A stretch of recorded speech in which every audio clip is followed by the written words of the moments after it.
começaram a concluir o 20º ano de trabalho desse grupo.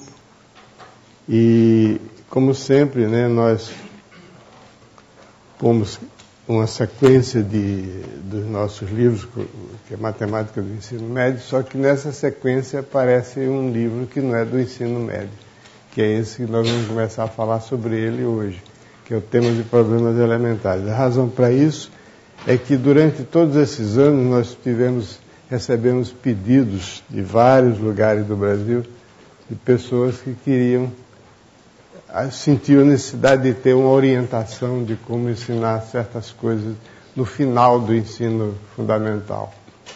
E então nós resolvemos fazer um livrinho, né, sobre alguns temas relevantes do ensino fundamental, e esse livrinho se chama Temas e Problemas Elementares. Ele é feito sob a forma de problemas, mas esses problemas são acompanhados de um trecho explicando o significado dos conteúdos.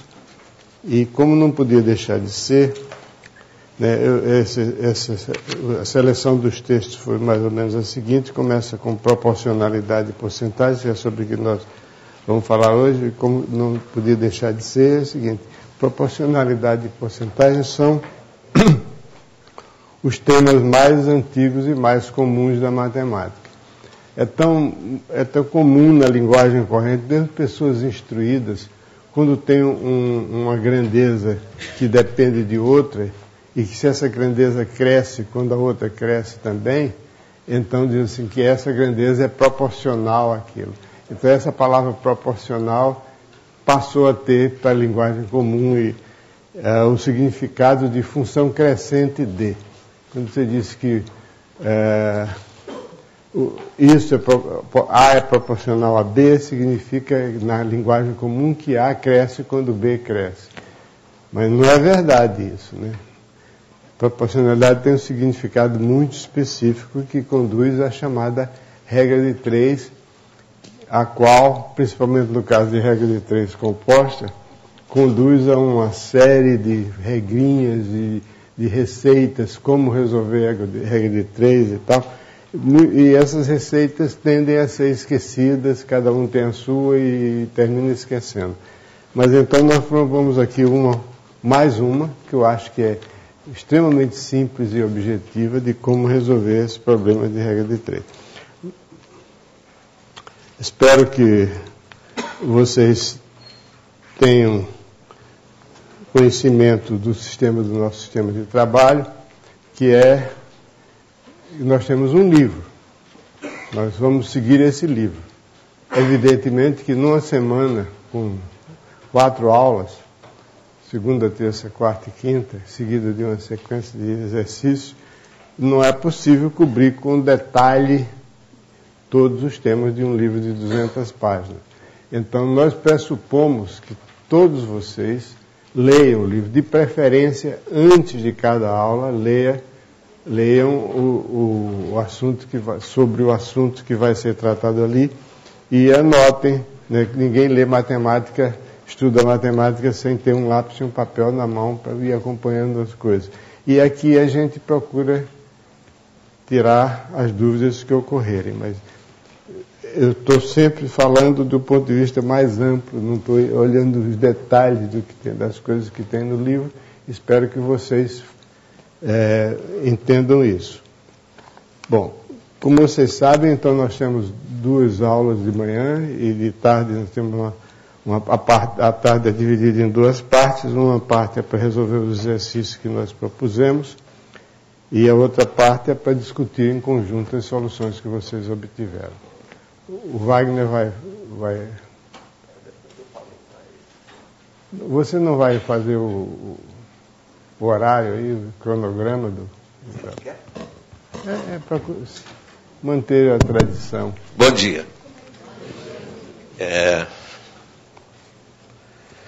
Então, sem perder muito tempo, o nosso horário durante a semana fica assim. A primeira aula de 9 até 10h15. 10h15. segunda aula de 10h45 ao meio-dia. Aí tem o intervalo do almoço, né? Depois, vocês serão divididos em grupos. Grupos aqui no Rio razoavelmente grandes, de 10 pessoas por aí, mais ou menos. E ainda hoje de manhã eu vou dizer quais são esses grupos para vocês se localizarem e onde, aqui no IMPA, vocês vão se reunir. Vai ter uma sala designada para isso, vocês poderão arrumar as carteiras em círculo, né, para se comunicarem e tentar resolver os problemas que serão propostos referentes ao assunto da manhã. Então, dentro de pouco tempo, vocês já saberão a que grupo vocês pertencem. E vão trabalhar de 13h30 até 14h45. Depois o intervalinho do café e a discussão.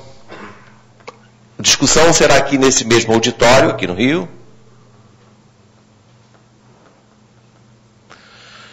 De 15h15, né? Às 16h30.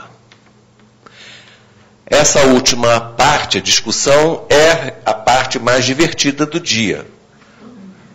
Com certeza, porque vocês trocam de lugar conosco. Então, vocês virão aqui expor as soluções que conseguiram, ou até aquelas que não conseguiram, e todo mundo dá palpite em todo mundo. Enfim, é bem, não só divertido, como enriquecedor. Frequentemente, vocês vão ver um mesmo problema podendo ser resolvidos de mais de uma maneira, ou de várias maneiras diferentes, e vão julgar qual que gostam mais, qual será mais adequada para você ensinar, enfim.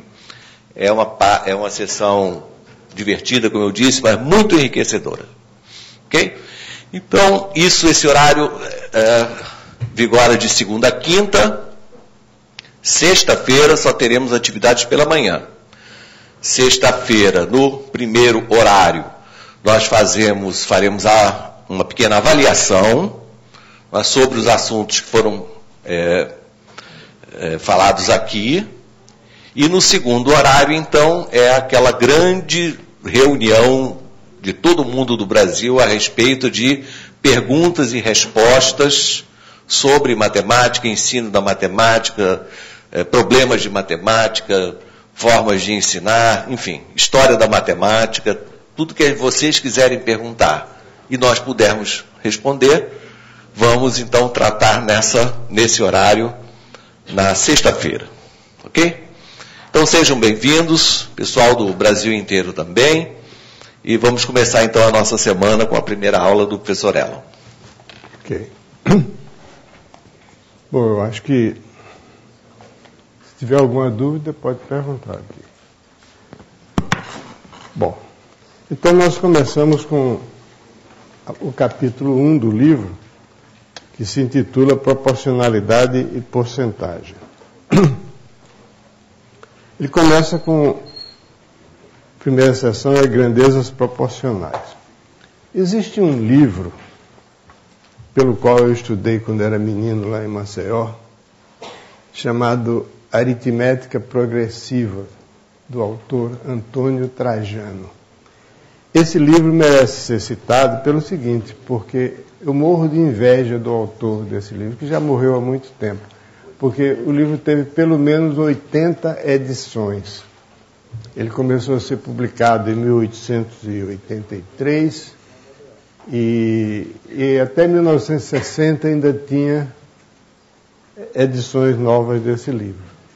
Com a continuação, o autor faleceu e o livro foi repetido, as edições sucessivas foram mais ou menos emasculando o livro, de modo que as últimas edições já perdem um pouco do frescor, da pureza, da elegância original. Então, nesse livro, por que eu estou mencionando esse livro? Porque, entre outras coisas, ele tem a definição de grandezas proporcionais. E que essa definição dele foi mais ou menos perdida com o tempo. A gente pensa que o conhecimento é cumulativo. O conhecimento é cumulativo em grosso, mas localmente ele não é. Às vezes uma coisa você vai aprendendo. Um exemplo disso é o futebol brasileiro, né, que deu uma piorada agora. Mas a grandeza proporcionais, segundo o Antônio Trajano, é definida da maneira absolutamente correta, embora a linguagem dele seja uma linguagem antiquada, e que nos livros chamados modernos, que são usados no curso secundário, a definição não é, para mim, pelo menos, não é satisfatória. Eu estou sendo muito vago e vou ser um pouco mais específico. O que o Antônio Trajano chama de grandezas proporcionais? Ele diz o seguinte: se uma grandeza y, se a cada valor, a cada quantidade de uma grandeza x se faz corresponder a uma grandeza y, de tal modo que quando a grandeza x é multiplicada por um número, a sua correspondente y fica multiplicada pelo mesmo número, então a gente diz que y é proporcional a x e que essa correspondência é uma proporcionalidade. Qual é a diferença entre isso e a definição atual? A definição que é comumente dada nos livros é que a grandeza, essa correspondência é uma proporcionalidade quando existe um certo número k, tal que y é igual a k vezes x. Está errado matematicamente? Não, absolutamente não. Absolutamente correto. Só que na prática, essa definição não é boa. Porque em certos casos, o K que aparece aí é óbvio. Por exemplo, se você pega um táxi, então há menos de detalhes que você não vai contar centésimos de milésimos de R$1, né? Menos disso, o K está determinado. É o valor que você paga por cada quilômetro rodado. Então você tem o K. Se você vai comprar farinha de trigo ou batata, sei lá, qualquer coisa no supermercado, o K é o preço de 1 quilo de batata ou 1 quilo de farinha de trigo. Então o K está determinado. Mas em muitas situações, esse K que aparece na definição, você usa que a grandeza y é proporcional a x sem conhecer o K. Por exemplo, na lei de Tales, que toda paralela a um lado do triângulo divide o lado oposto em segmentos proporcionais aos lados adjacentes, às partes adjacentes. Então, onde é que está o K aí? Quer dizer, se você tem um triângulo e você traça uma paralela, ao x aqui corresponde o y. Esse comprimento y é proporcional ao x. Mas a gente resolve dezenas, centenas de problemas usando esse fato, sem nunca nos preocuparmos do K. Então, para que adianta eu dar uma definição que na hora de utilizar eu não uso a definição? Não tem K. O que é K? K é o quociente de dois senos, o seno do ângulo dividido pelo seno do outro. Mas quando a gente aprende isso, ninguém nem sabe direito o que é seno, nem direito nem torto. Não sabe, simplesmente. Então, esse K é uma coisa que você só deve dar uma definição se, para utilizar aquele conceito, você leva em conta a definição dada, para verificar se realmente y é proporcional a x. Então, quem tem razão é o Trajano. Y é proporcional a x quando, multiplicando x por um número, o y fica multiplicado pelo mesmo número. Então, aí, você representando isso com a linguagem moderna, y é uma função de x. Isso significa que f de cx é igual a c vezes f de x. É isso, em linguagem e terminologia atuais, essa é a definição de Trajano. Uma proporcionalidade é uma função f que leva x em y, e quando você multiplica o x por um número, o y fica multiplicado pelo mesmo número. Aí, o que é o k? Bom, o k é f de 1. Se f de 1 for igual a k, aí tudo bem. Se f de 1 é igual a k, então f de x é igual a f de x vezes 1, que é igual a x vezes f de 1, que é igual a k, que isso aqui é k, vezes x. Aí, tá certo? Então, ao dar essa definição, você não precisa saber de k nenhum. E mais ainda, existe um teorema chamado teorema fundamental da proporcionalidade, que a gente vê no volume 1, a demonstração correta, está no volume 1 do livro Matemática do Ensino Médio, que diz o seguinte: se f de nx for igual a n f de x, para n um número natural, então f de cx é igual a c vezes f de x para todo c real. Pelo menos real positivo. Que nos problemas elementares, os números são todos positivos. Isso vale também para... Se eu substituir n aqui por z, números inteiros quaisquer, e o c vale para todo r, todo número real. Então, o que significa esse teorema? Esse teorema é o seguinte: na definição do Trajano, que é a definição que nós vamos adotar sempre, uma grandeza é proporcional a outra quando multiplicado por um número, multiplicando x por um número real, o f de x fica multiplicado pelo mesmo número real. Na prática, isso aí na prática é praticamente impossível você verificar se essa propriedade é verdadeira quando c for um número irracional. Vamos ver um exemplo. O exemplo que tem aí no livro é o seguinte: eu tenho duas retas paralelas. Digamos a reta R e a reta S. E aqui eu tenho uma reta T.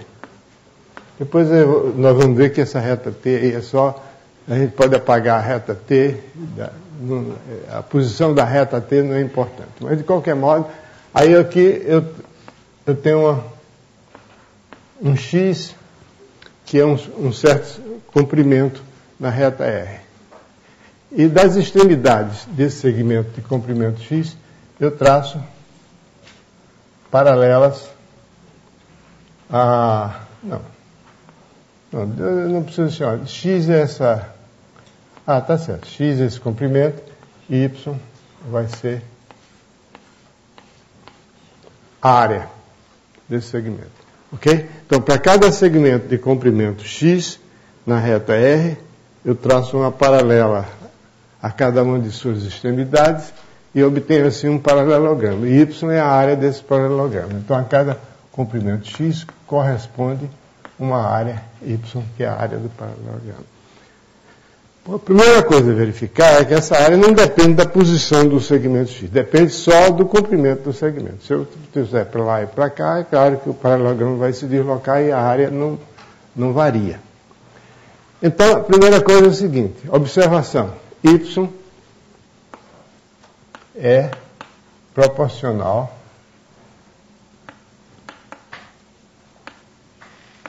a x.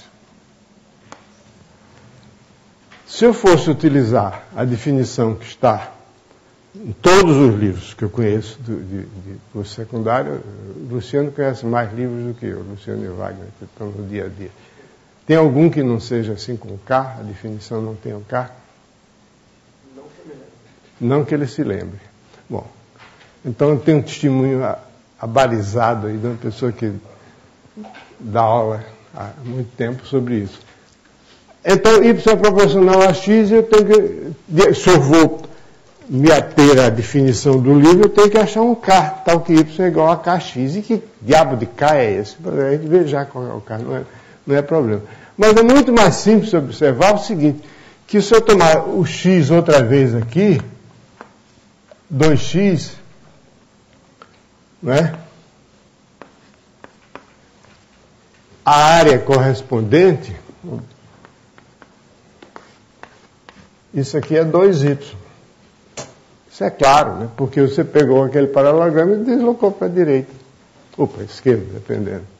Ok? Então, o x corresponde a... Isso aqui é uma coisa que está sob subjúdice.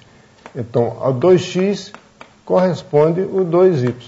E, evidentemente, a 3x corresponde ao 3y, a nx corresponde ao ny. Então, o teorema fundamental da proporcionalidade diz o seguinte: isso basta.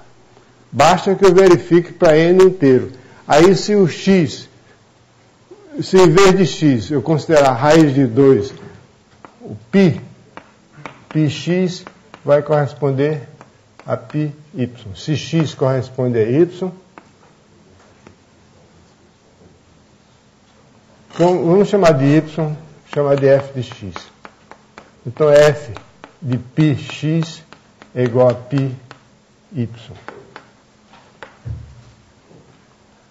Espera aí, se eu for verificar isso cuidadosamente, raciocinando geometricamente ou de maneira correta ou precisa ou rigorosa, eu vou ter que multiplicar essa grandeza x pelo número π ou por qualquer outro número, raiz de 2, qualquer outro. Estou pegando um número irracional para dramatizar a circunstância de que é impossível eu verificar isso aqui, a verdade disso. Então, mas aí eu me baseio, é impossível verificar a verdade disso, me baseando diretamente na figura. Mas eu me baseio no teorema fundamental da proporcionalidade. Se f de nx é igual a nf de x para n natural, então f de x, cx é igual a cf de x para qualquer c real, positivo. Ok? Então, esse é o teorema fundamental da proporcionalidade. Então, eu não preciso me preocupar com mais do que isso.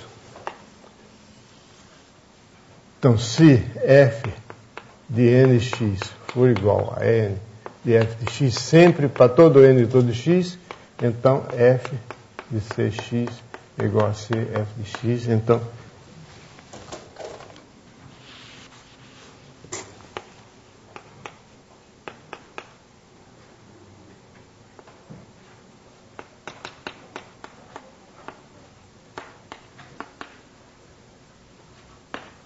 essa primeira coisa a ter consciência é o significado da expressão y é proporcional a x. Aqui tem uns exemplos de proporcionalidade e exemplos de coisas que não são proporcionais. Então, uma das operações matemáticas mais antigas, milenar mesmo na escola, é a chamada regra de 3. Na regra de 3, nós partimos de uma proporcionalidade.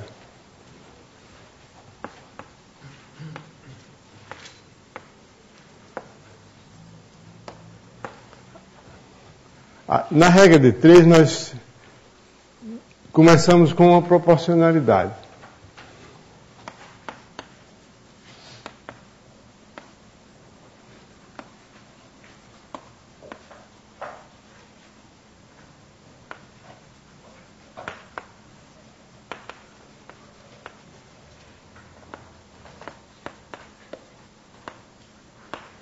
Por exemplo, eu tenho uma quantia X que eu aplico na poupança e deixo demorar um mês. Sempre um mês. Então, o Y é proporcional a X, porque se eu tenho X, se eu tomar 2X, eu vou obter 2Y de rendimento. Se eu tomar 3x, eu tenho 3y de rendimento. Por quê? Porque, é claro, se eu tenho, em vez de uma quantia x, eu tomar 2x e aplicar, é a mesma coisa que eu fazer 2 pacotes de x e depois eu tenho 2 pacotes de y lá. Então, a 2x corresponde a 2y. Então, a 3x corresponde a 3y, etc. Então, nós temos uma proporcionalidade. Então, isso aqui é uma proporcionalidade. Então, se você tem um caso particular, se eu tomo um x', corresponde a y'. Ao x duas linhas corresponde o y duas linhas. Então, você tem o seguinte, que y' é igual a kx. Aí você vai dizer, peraí, Você falou que K interessa sim, KY igual a KX. O que não deve ser posto é na definição, porque você, na hora de aplicar, você não tem o K. Você vai ter que inventar um K, por exemplo. No caso da lei de Tales, do teorema de Tales, o que é K? Eu já disse, é o quociente do seno desse ângulo pelo seno desse ângulo aqui. Mas aí é outra história. Aí já vem trigonometria, etc. Não tem nada a ver com o problema. Então, o que interessa saber é o seguinte, é que se eu tomar esse x aqui 2 vezes, o y vai ser 2 vezes também, por uma questão de igualdade de triângulo. Não é isso? Bom, onde é que está? Então, nós temos uma proporcionalidade, então o y' é kx, o y' é kx', y' é kx', então y 2' dividido por y' é igual, o k desaparece, x 2' dividido por x'. Então, tem-se uma proporção. Toda vez que você tem uma proporcionalidade, tem uma origem uma proporção, que é a igualdade entre duas razões. Não é isso? Então, o que é a regra de 3? A regra de 3 é o seguinte, numa proporção, se você conhecer, toda proporção envolve 4 termos, que é chamado os 2 extremos e os 2 meios. A regra de 3 é o seguinte, se você conhecer 3 desses números, determina o quarto. Então, isso é por isso que é 3, regra de 3. Você supõe que você conhece 3 desses números e quer conhecer o quarto. E os problemas de regra de 3 estão todos os problemas desse tipo, inicialmente. Ok? Bom, então isso aí são coisas de natureza fundamental que são necessárias. Você não pode aplicar a regra de 3 em circunstâncias onde não há proporcionalidade. É preciso que haja proporcionalidade. Por exemplo, eu me referi à cadeira de poupança. Eu disse que se eu aplico numa poupança uma quantia X, o resultado que eu obtenho é proporcional à minha aplicação X. Mas isso aí eu estou supondo que é depois de um determinado tempo fixado, por exemplo, um mês. Esse Y aqui, no caso da poupança, depende só na quantidade, não somente da quantidade que eu apliquei, mas do tempo que eu deixei aquilo aplicado. Aí, em função do tempo, o Y não é proporcional ao tempo. Porque se eu dobrar o tempo, eu tenho aqui uma quantia X que eu botei na poupança. Aí deixo passar um tempo, aí eu tenho um resultado Y aqui. Se eu deixar o dobro do tempo,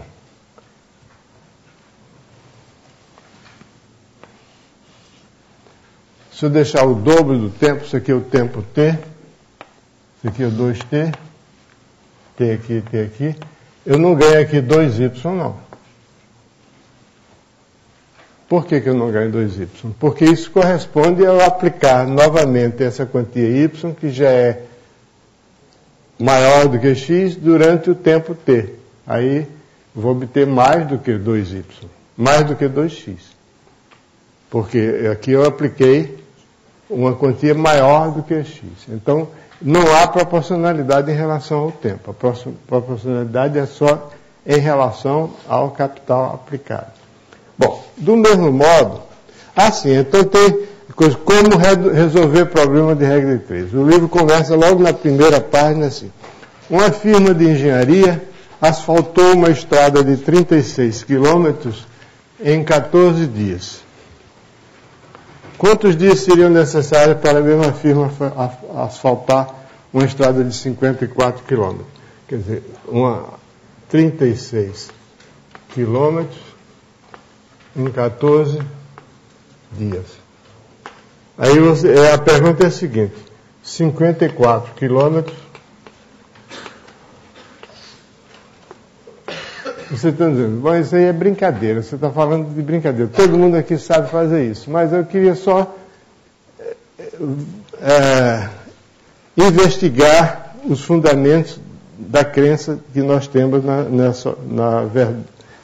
na aptidão do nosso método.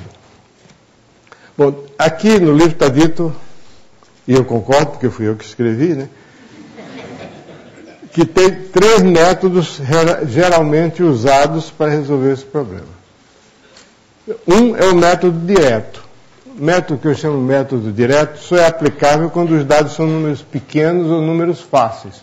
Por exemplo, nesse caso aqui, 36 quilômetros em 14 dias, 54 quilômetros em quantos dias? 54 é 1 vez e meia 36, é 36 mais 18. Então, aqui tem que ser 1 vez e meia 14, que tem que ser 21. Não é isso? Isso aí, quando o número é pequeno, não adianta fazer mistério. Qualquer pessoa com um pouquinho de imaginação sabe que se 36 corresponde a 14, 54 quilômetros, que é 1 vez e meia 36, dá 1 vez e meia 14. Esse é o método que só funciona em casos extremamente simples e números fáceis, né? O outro método é a chamada redução à unidade.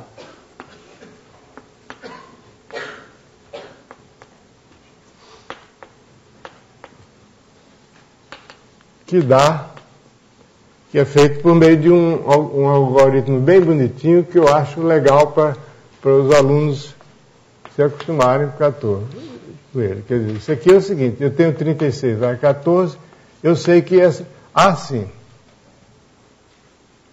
Eu só posso aplicar qualquer método se eu tiver a consciência de que essa grandeza dias é proporcional à grandeza quilômetros. Se eu tenho 36 quilômetros, multiplicar se eu tomar 2 vezes 36, deve 2 vezes 14 dias. Se for 3 vezes 36, é 3 vezes 14 dias. Então isso precisa ficar claro. Aí é evidente que quando a gente resolve um problema como esse, a gente tem uma série de hipóteses implícitas aí. É que não houve chuva, não houve problema, não houve desabamento, não houve deslizamentos, não houve, os operários compareceram todos o mesmo número por dia, etc. Uma série de circunstâncias de regularidades que vão permanecer. Sem essas hipóteses você não resolve problema nenhum. Toda vez que você vai aplicar um método matemático para resolver o problema, tem sempre uma quantidade bastante, às vezes maior, às vezes menor, de hipóteses implícitas ou tácitas. Não é isso? Então, supondo que é proporcional aqui, então 36 a 14. Quando eu dividir por 36, para achar quanto quilômetros ele faz num dia, 36 dividido por 36 a 1, então esse 14 deve ficar dividido por 36 também. O que acontecer aqui, acontece lá por causa da proporcionalidade. Então 14 dividido por 36, eu vou deixar 14 dividido por 36. Aí depois eu tenho 54, então eu multiplico por 54. Quando eu multiplicar esse número por 54, eu vou obter 54 aqui, esse aqui fica também multiplicado por 54.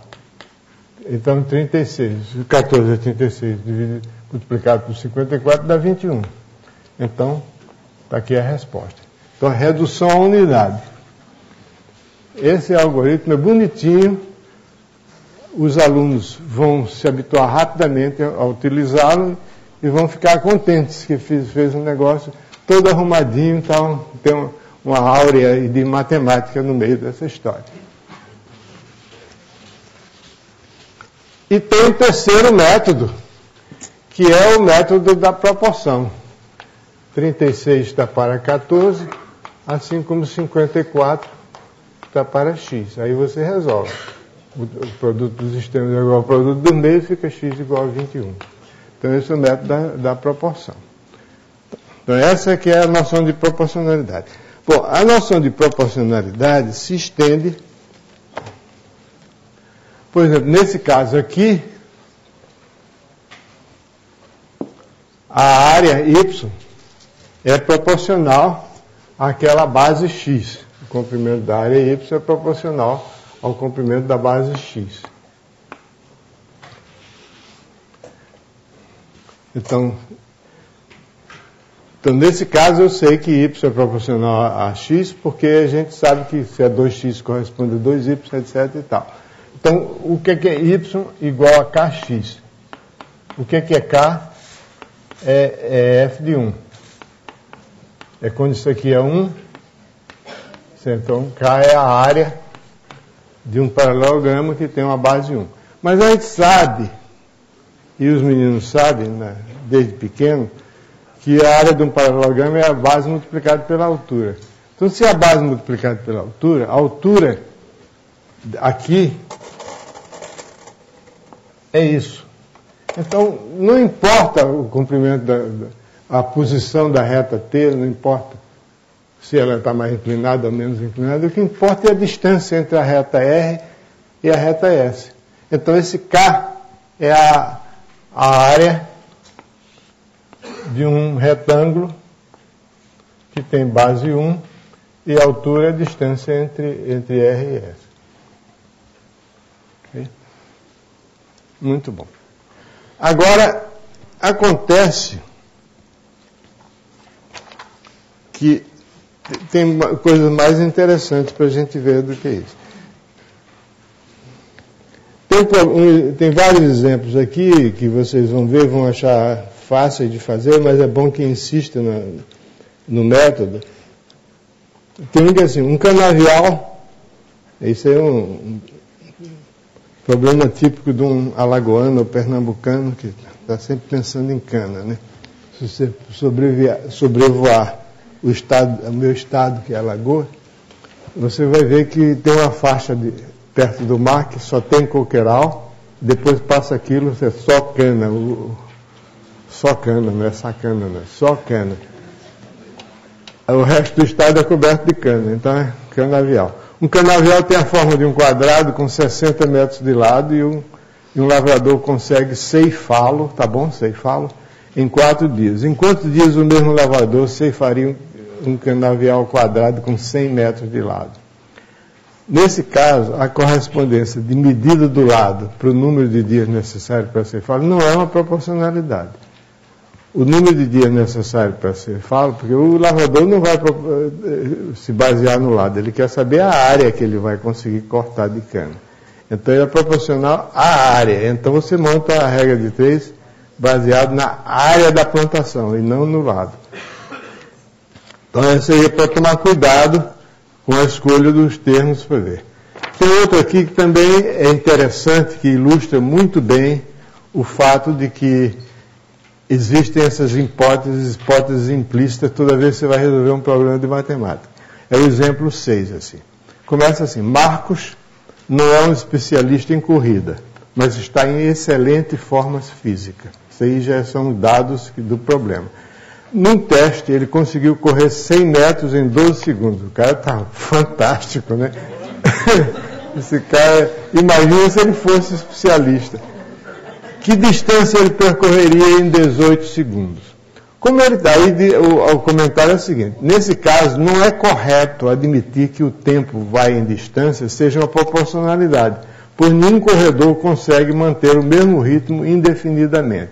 Mas, levando em conta a informação de que Marcos está em excelente forma física, é razoável admitir que essa proporcionalidade se mantém por algum tempo depois dos 12 segundos iniciais, e que ele consiga percorrer de 12 para 18, uma diferença pequena, então ele consiga percorrer, se ele, em 12 segundos ele percorreu 100 metros, 18 é uma vez e meia, 12, então ele percorre 150 metros, isso é razoável, dá uma resposta que ele percorre 150 metros. Mas quando for 2 minutos, por exemplo, aí você não pode dizer nada, porque ele pode estar muito bom em velocidade e péssimo em resistência. Então essas coisas a gente tem que levar em conta quando vai resolver um problema. Como, por exemplo, essa questão de proporcionalidade. Tem uma lei em física chamada lei de Hooke, que diz que você tem uma mola, o deslocamento da mola é proporcional à intensidade da força exercida sobre ela. Mas essa proporcionalidade é restrita. Os físicos não dizem isso, os livros de física não dizem. Restrita a um certo intervalo. Porque se você aplicar uma força pequena demais, você não vai mexer na mola, de jeito nenhum. Então, seria 0. Aí, se fosse 0, se fosse proporcional, o 0 seria sempre 0. K seria igual a 0, então a função seria identicamente nula. E se você aplicar uma força muito grande, a mola se quebra também. Então tem que ter um certo intervalo. Outro problema relativo à proporcionalidade é a chamada divisão em partes proporcionais. Aí os nossos livros, em geral, conceitualmente falham aí nesse ponto. Como é que eles vão... Então, a definição correta é o seguinte: começa com um problema concreto.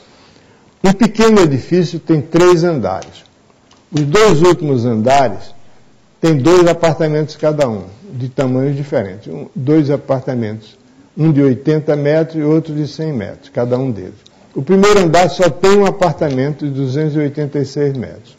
O gasto mensal com a administração do edifício é R$4.000. Qual deve ser a cota de condomínio de cada um dos 5 apartamentos? Então você tem um edifício que tem 2 andares. O primeiro andar tem um único apartamento que tem 286 metros quadrados, baita de apartamento. Isso não é um apartamento, isso é um hotel. E o segundo andar e o terceiro andar tem 2 apartamentos, um de 80 metros quadrados e outro de 100 metros quadrados. Um de 80 e um de 100. Então, um de 80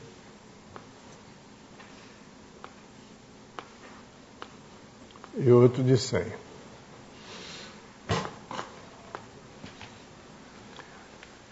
Bom, então o gasto mensal com a administração do condomínio é R$4.000.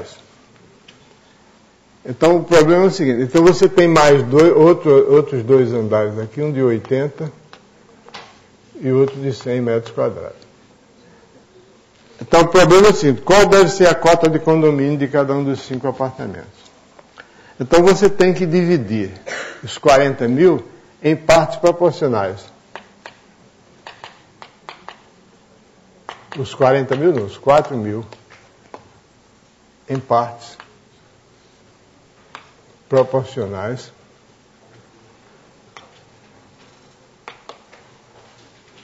a 286, 80, 80, 100 e 100. Ok? Então você tem que saber o que é que significa isso aí. Então,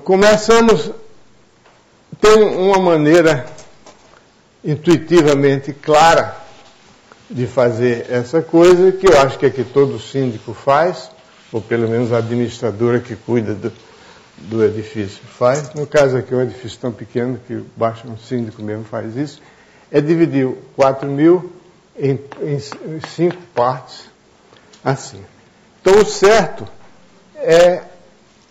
O bom senso indica que a gente deve dividir os 4.000 em partes proporcionais, dividir uma fração do condomínio, que é dividir isso por 80 mais 80 mais 100 mais 100, os 4.000. Aí você tem o preço de cada metro quadrado. Aí depois você toma, isso aqui, digamos, chamar isso de A, aí você tem o seguinte: esse aqui 286 vezes A, o outro é 80 vezes A, o outro é 80 vezes A, e o outro é 100 vezes A, e o outro é 100 vezes A. Então essas são as partes. Tem fórmula para isso, mas eu acho que fica muito mais natural que você raciocine assim: dividir os 4.000 por esse número aqui, que significa o condomínio que cada metro quadrado vai pagar. Você tem a quantia total de metros quadrados, é a área total do edifício, você vai dividir 4.000 pela área total do edifício, se diz o condomínio de cada metro quadrado. Então, o apartamento que tem 80 metros quadrados paga 80 vezes isso, o que tem 286 paga 286 vezes. Isso é uma coisa muito mais racional do que decorar uma fórmula. Tem que decorar a fórmula. Só tem que observar que, de fato, é justo, é natural, a menos que haja qualquer dado adicional, que, por exemplo, aqui tem uma piscina que consome mais água, é outra história. Mas admitindo é aquela coisa que eu disse, você tem que ter uma série de hipóteses que estão não necessariamente mencionadas ponto a ponto, que são tacitamente admitidas. Admitido que não há nenhum privilégio, nenhuma deficiência em nenhum desses apartamentos. Eles têm que ser tratados igualmente. Então, essa é a divisão em partes proporcionais. Ok? Então, admitindo aqui, outra coisa é que há uma proporcionalidade. Quer dizer, quem tem o dobro de metros quadrados paga o dobro de condomínio. Quem tem o triplo de metros quadrados paga o triplo de condomínio. Então, essa é a regra que assegura a proporcionalidade. Isso aí realmente é natural admitir. Agora, o que tem aqui no livro é o seguinte: esse é um problema chamado divisão de partes proporcionais. Sua solução se baseia numa definição e numa propriedade das grandezas proporcionais. Isso aí é o seguinte: essa definição que eu vou mencionar agora, ela esclarece uma série de coisas. Principalmente é o seguinte: se você quer dividir um número, então o problema é o seguinte: dividir um número em partes proporcionais. Dividir o número A, o número, digamos, X, em partes proporcionais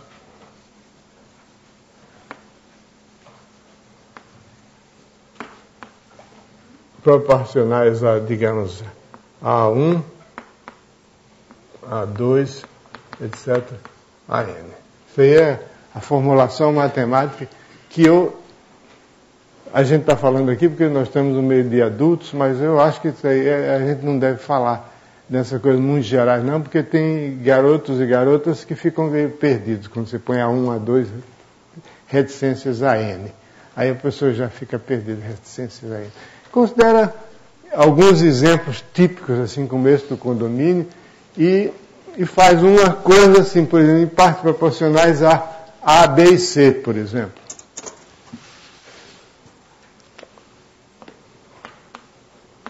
Pronto, aí a pessoa se sente mais seguro. Mas a ideia é a mesma. Mas vou fazer aqui, como eu disse, nós somos aqui um grupo de adultos. Então, isso aí depende da definição de sequências proporcionais.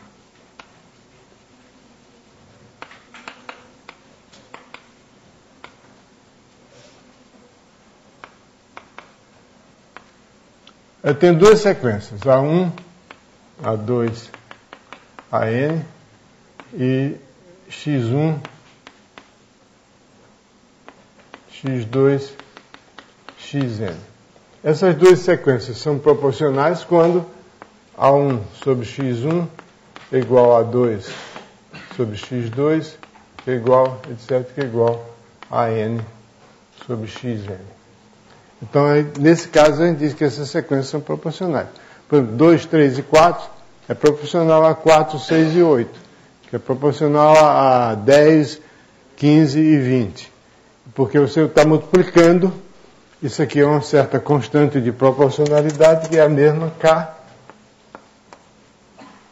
que é A1 sobre X1 igual a 2 sobre X2, que é igual a K.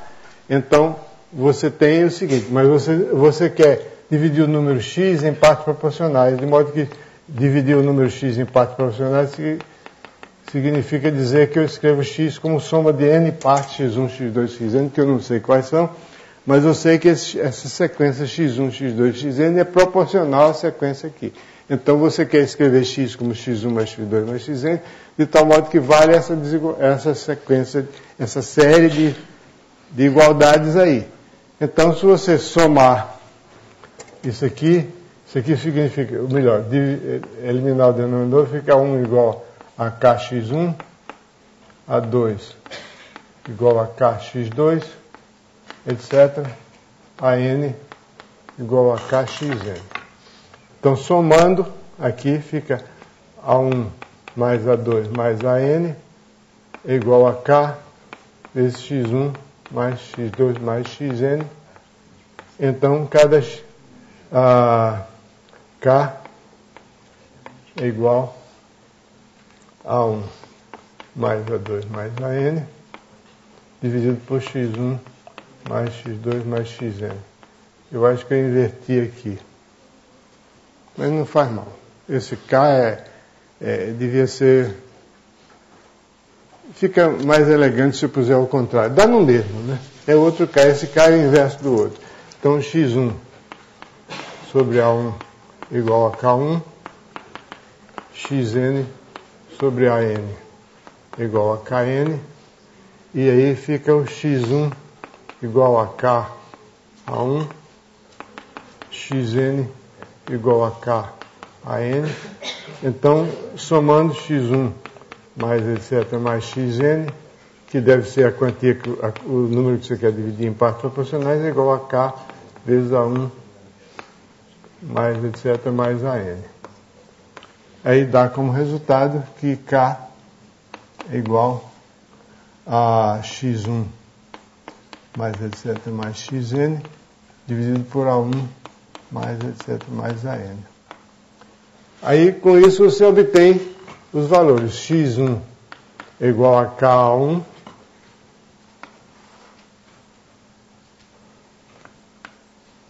x1, então fica x vezes A1 sobre A1 mais AN.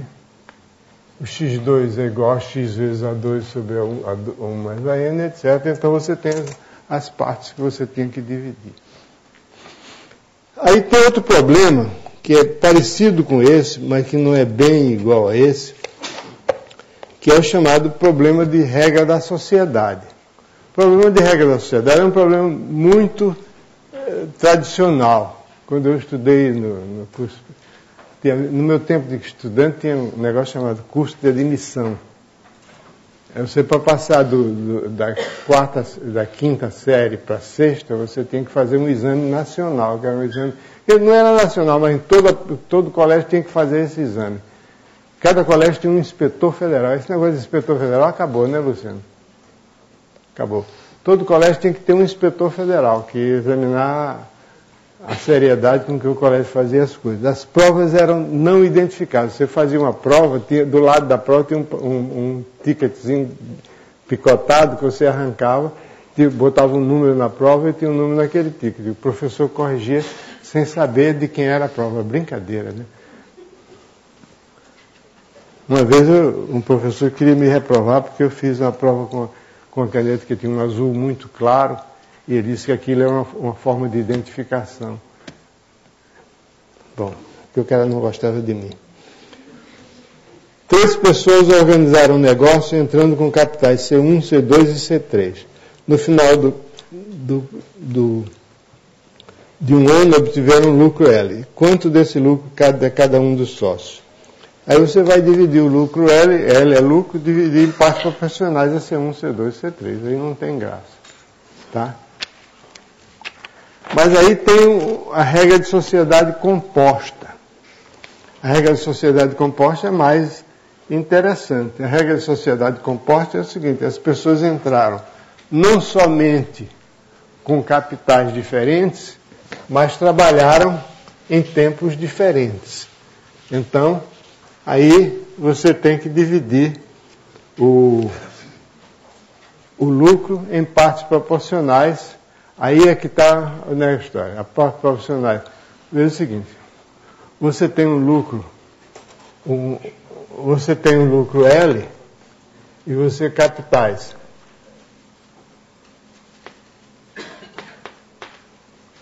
C1, C2 e C3 e tempos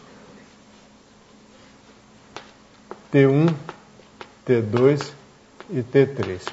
Aí os nossos queridos livros dizem o seguinte: então eu tenho que dividir o L em partes que são ao mesmo tempo proporcionais a C1, C2 e C3 e a T1, T2 e T3, o que é absolutamente impossível, a menos que o C1, C2 e C3 sejam uma sequência proporcional a T1, T2 e T3, porque aí é proporcional a ela e proporcional a ela mesma. Mas aí não é. Quer dizer, você tem 3 sócios que entram com esses capitais C1, C2 e C3. O primeiro dele trabalhou um tempo T1, o outro trabalhou um tempo T2, outro tempo T3 e quer dividir o lucro L proporcional. Então, pelo amor de Deus, não acreditem nisso que vocês vão ler em alguns livros, que você tem que dividir o lucro L em partes que sejam proporcionais a C1, C2 e C3 e a T1, T2 e T3. Isso é impossível, a menos que o C1, C2 e C3 sejam uma sequência proporcional ao T1, T2 e T3. O que você tem que fazer é dividir em partes proporcionais a C1, T1, C2, T2 e C3, T3. Isso não é por decreto, que eu decretei que tem que ser assim, é pela regra, pela lógica, porque você vê, se num dia de serviço, o lucro, esse aqui, o capital desse, digamos, é C1 sobre T1, C2 sobre T2 e C3 sobre T3.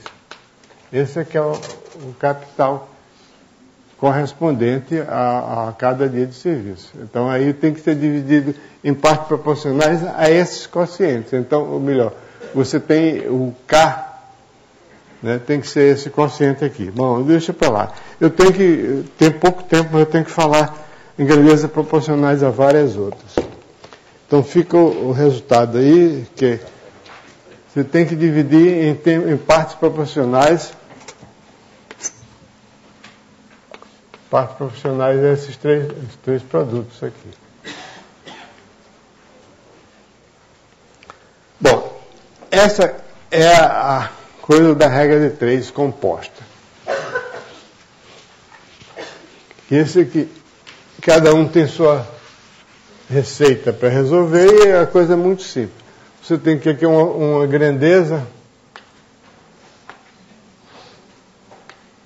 proporcional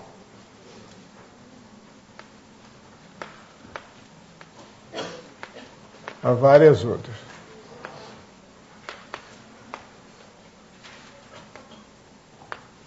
Que vocês estão vendo aqui um exemplo de como é que, pelo menos no meu caso, dou aula assim. O Wagner é muito mais arrumado do que eu, o Luciano também. Mas eu sou meio, assim, globalista, né? Sei lá, sou mais relaxado. Mas eu procuro dar para vocês a dica, né? Que eu trabalhei em colégio durante muitos anos. Todo o meu tempo de faculdade eu me mantive dando aula em colégio, quase todo o tempo, antes de vir para o Rio. E então eu tenho uma certa experiência, não me lembro de alguma coisa. E depois, com o convívio com esses caras, aí o que eu tinha esquecido eu reaprendi, né? E aprendi coisas novas que eu não sabia também. Para mim foi um privilégio, uma sorte que eu não tenho nem como medir de ter conhecido essa turma com quem eu tenho trabalhado esses 20 anos. Inclusive esse mais novinho aqui, que é filhote, que não tinha nascido quando a gente começou a fazer esse trabalho. Lamentavelmente, um de nós, que talvez o mais experiente, o mais habilidoso para dar aula, faleceu. Mas nós vamos ter contato com ele através do vídeo. Dessa vez não, que é o Morgado. É realmente uma pena, uma perda, não digo irreparável, porque tem o Luciano no lugar dele, mas é pálida substituição, desculpe. Mestre, eu prefiro não estar no lugar dele. Não, você não está, ninguém está no lugar do Morgado. Então, isso. Então você tem uma grandeza que é proporcional a várias outras. Então você tem uma grandeza F que depende das grandezas X, Y e Z. Por exemplo, aqui tem uma situação em que você tem, aqui você tem o X, aqui você tem o Y, e aqui você tem o Z.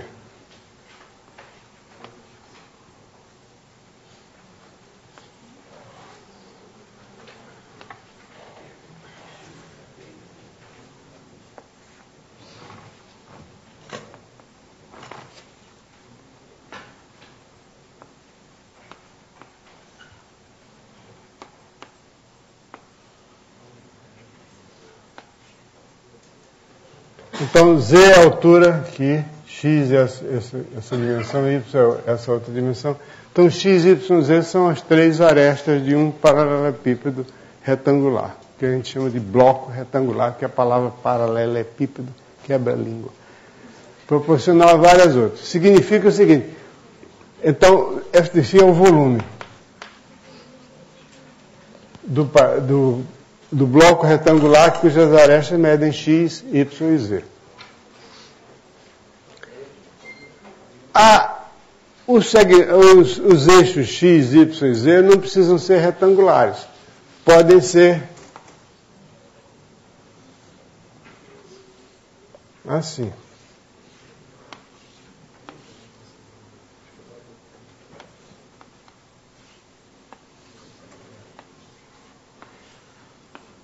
Então, você tem o X aqui, tem o Y aqui e tem o Z aqui.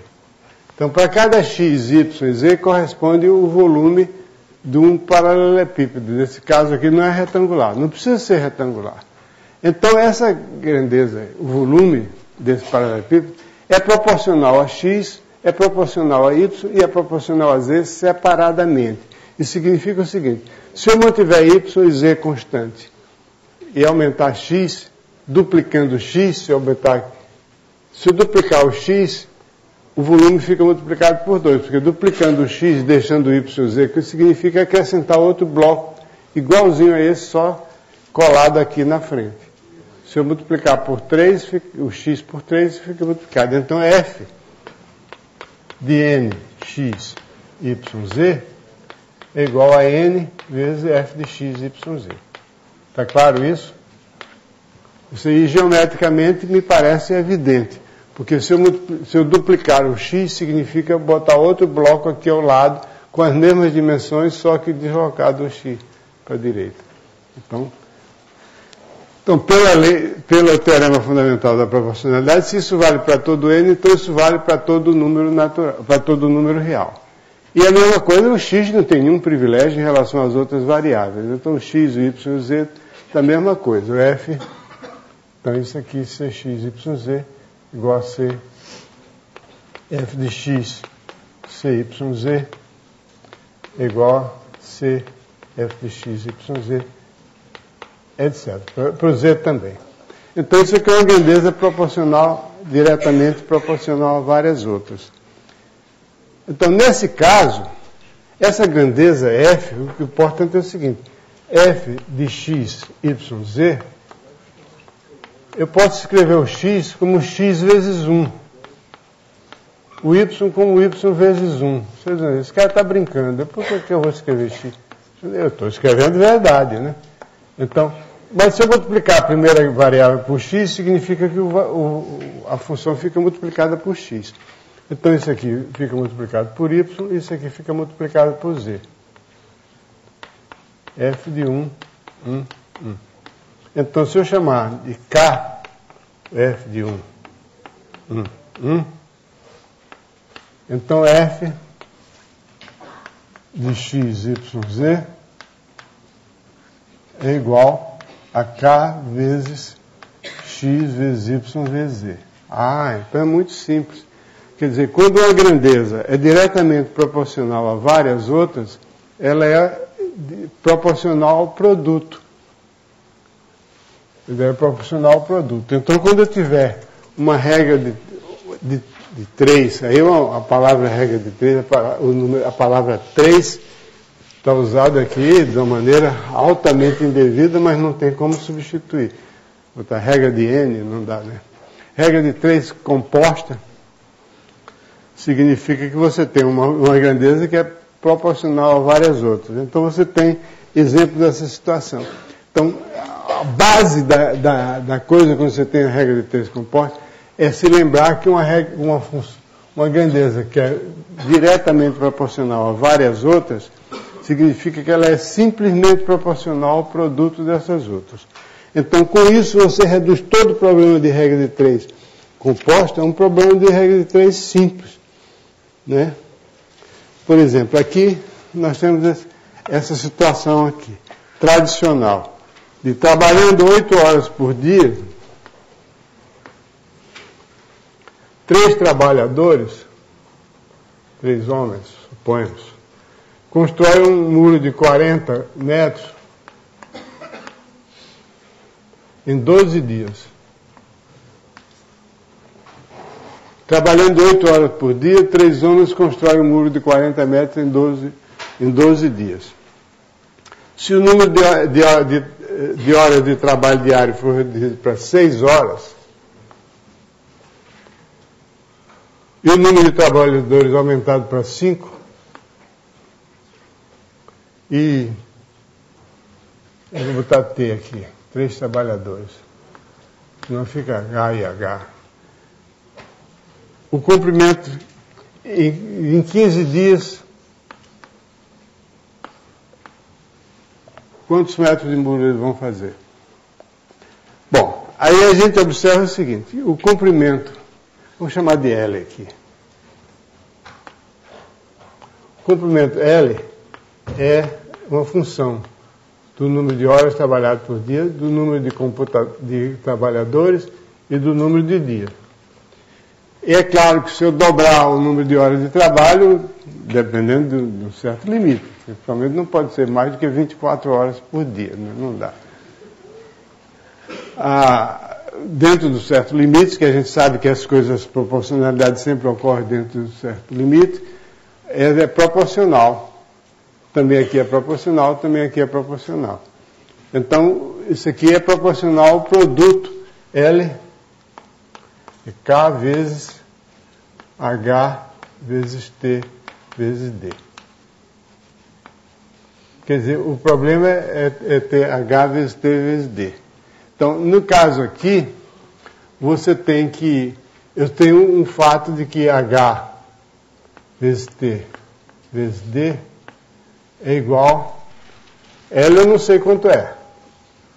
Mas H vezes T vezes D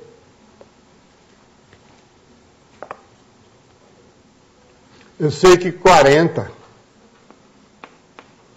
é o lucro igual a K vezes H vezes T vezes D. Okay? H é 8 vezes 3, 24, vezes 12, 288, não é isso? Está claro isso? É o seguinte, porque como a grandeza é diretamente proporcional a várias outras, significa que ela é diretamente proporcional ao produto. Então esse K, essa L é o número de metros que a pessoa consegue, que os operários conseguem fazer, é proporcional diretamente ao número de horas que eles trabalharam, ao número de pessoas que trabalharam e ao número de dias que eles trabalharam, que é igual a K vezes HTD, que é o produto. Então, no caso aqui, foi dado que 40, o número de metros produzidos, é igual ao produto de 8 vezes 3 vezes 12, vezes a constante de proporcionalidade. Ok? H vezes T vezes D. Então, você tem essa constante de proporcionalidade aí que é igual a...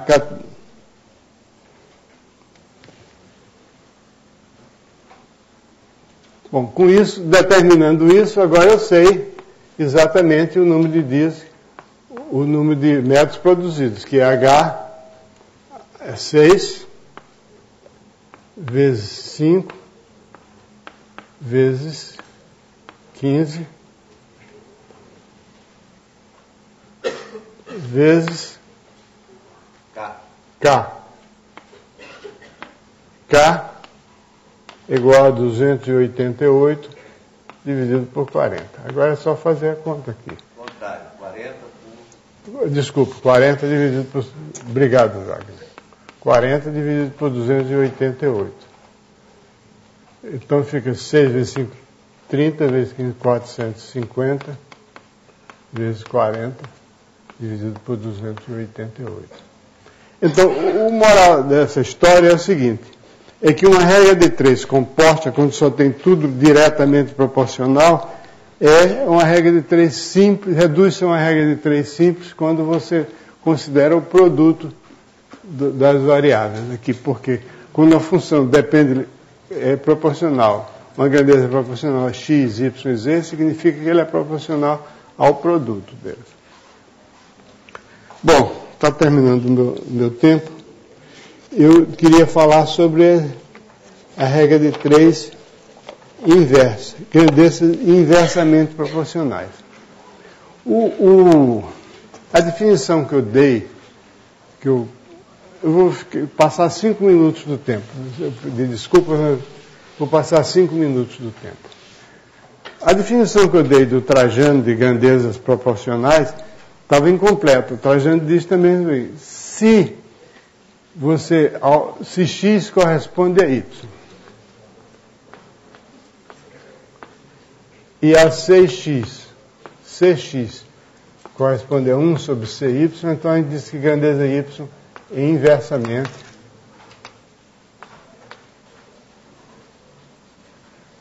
proporcional a x. É quando ao multiplicar o x por c, o y fica dividido por c. Por exemplo, se você tem um tanque que leva um certo tempo para ser cheio por uma torneira, né? Se você tomar 2 torneiras, o tempo fica reduzido à metade. 2 torneiras com a mesma capacidade. Essa coisa de sempre a gente tem uns detalhes que são omitidos em prol da clareza do enunciado e a obscuridade da solução. Mas é isso aí. Então, a grandeza é inversamente proporcional. Então, quando você não tiver... está aqui um exemplo da torneira. O exemplo da torneira é o seguinte, você tem 3 torneiras,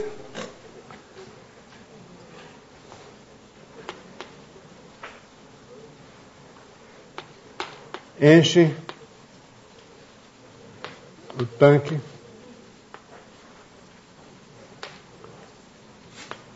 em 2 horas.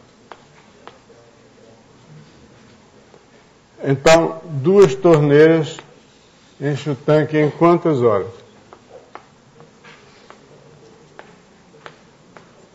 Então você monta a regra de 3.